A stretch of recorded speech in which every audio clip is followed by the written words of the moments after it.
Chers amis, la fin de l'année 2019 a, sur le plan international, été marquée par les incendies cataclysmiques qui ont ravagé les forêts australiennes depuis quelques mois et ont atteint leur paroxysme il y a quelques semaines. On ne peut pas parler ici uniquement de catastrophe naturelle. La catastrophe est écologique, morale, politique et économique. 28 personnes ont péri, des millions d'hectares partis en fumée et plus d'1 milliard d'animaux morts dans des conditions de souffrance inimaginables. Des centaines d'espèces, pour beaucoup d'entre elles propres à l'Océanie, sont au bord de l'extinction. Et nous sommes beaucoup à avoir été extrêmement peinés et choqués par ces images d'animaux en grande souffrance. Le réchauffement climatique est une évidence. Ses causes peuvent être débattues, mais il serait illusoire d'imaginer que l'activité humaine est sans incidence. La majorité des experts et des scientifiques s'accordent à le dire.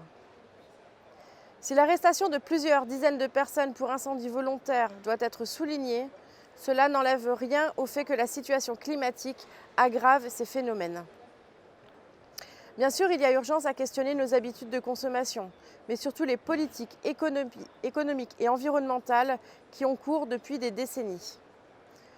Je le rappellerai d'ailleurs aujourd'hui au cours d'une intervention dans cet hémicycle sur la COP15 qui aura lieu à Shanghai en octobre prochain. Je rappellerai aussi qu'au lieu de culpabiliser systématiquement et uniquement les citoyens européens et plus particulièrement les citoyens français, c'est au plus haut niveau de la prise de décision que les mentalités doivent changer. Et c'est au plus haut niveau que les actes devront suivre les paroles. Sans cette prise de conscience nécessaire, nous serons condamnés à revivre ces catastrophes et aucun continent ne sera épargné. Les sempiternelles discussions sur les causes ne font que donner à chacun le prétexte pour ralentir les actes et continuent d'alimenter les paradoxes de chacun.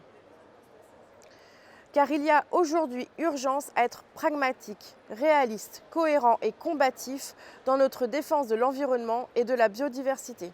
Je vous remercie.